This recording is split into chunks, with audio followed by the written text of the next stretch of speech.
Hello, church, and I'll add happy Wednesday, because if you're anything like me, you're not always sure what day of the week it is, with schedules altered and day-to-day life just plain different. I have news to share, but first a quote from a recent devotion. It seems an appropriate time in light of what Park Church has done and will continue to do, to remind all of us that we can't fix the whole world by ourselves, and that's okay. But we can choose to care about something, somewhere. So here's the quote from Steve Garber, author of The Seamless Life. We're not called to do everything, certainly not those things that only God can do. But we are called, as Christ modeled in his earthly ministry, to do something that is right and good and true and just, here and now, where we've been placed, to help the people within our reach, to feed the hungry within our sight, to speak life to whomever we happen to meet at the well, and sometimes just to haul in a net full of fish and give God the glory. In other words, we're called to do the things we can do, not the things we can't. First and foremost, what we can do is still enter our building Monday through Thursday from 9 until 3.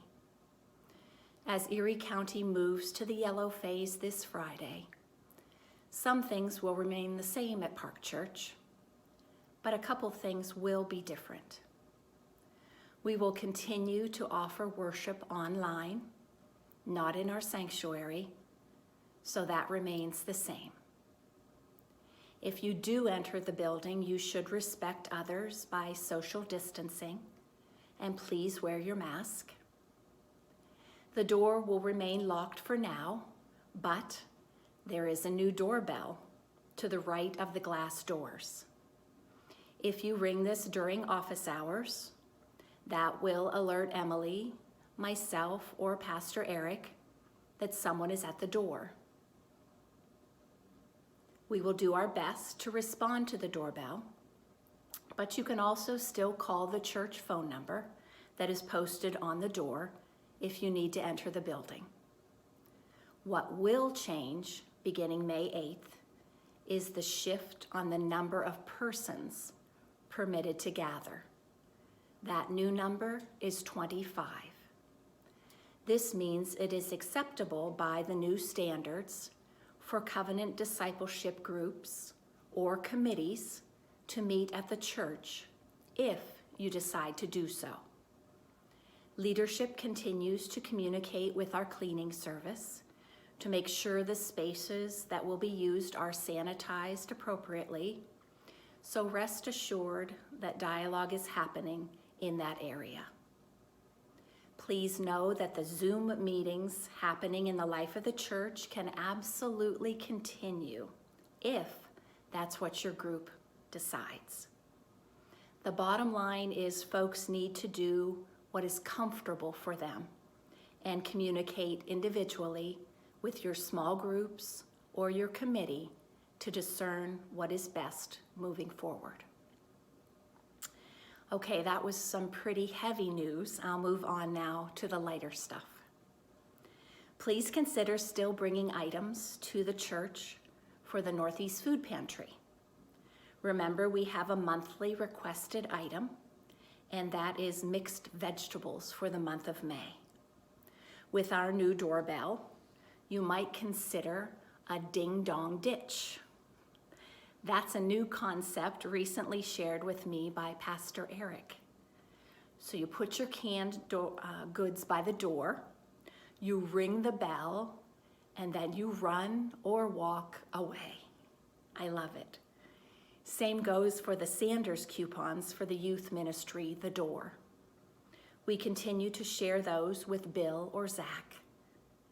Feeding the hungry within our sight. Part of the challenge from Mr. Garber's quote. Want a way to speak life to whomever we meet at the well? Ann Neckers is offering a Zoom Bible study loosely based on Max Lucado's book, You'll Get Through This. If you are looking for a way to connect and find support from your church family, it's not too late to reach out to Ann. Her email address is on your screen, and she will tell you what time slots are available. No book is needed. Our email prayer chain continues to be a valuable resource to keep us focused and updated on prayer concerns.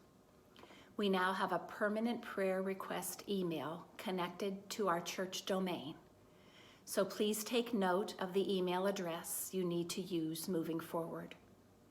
It is prayer@pumcne.org. This was a necessary change as we strive to streamline communications coming in and going out of our building in a professional and safe manner. As always, thank you to Karen Lilly for her ongoing leadership in this ministry. I will close today with the most recent example of being called and following through with an idea, caring about someone, somewhere, in this case, our church family. Sherry Cooney, our fellowship ministry chairperson, isn't currently feeding people, so she had the idea to reach out to folks with a plant, a succulent to be exact, so don't water it too much. My friend Sherry doesn't want the credit, so we will give God all the glory for this ministry, while also thanking the dozen or more helpers who delivered this wonderful surprise. It has been uplifting to read the thank yous on Facebook and also to hear the anecdotes shared by the servants privileged to put their faith into action. This little plant is a tangible way to reach out at this challenging time, so you will know you are cared for and we remain connected in the days, weeks, and months to come. Until we are together again, God bless, stay well.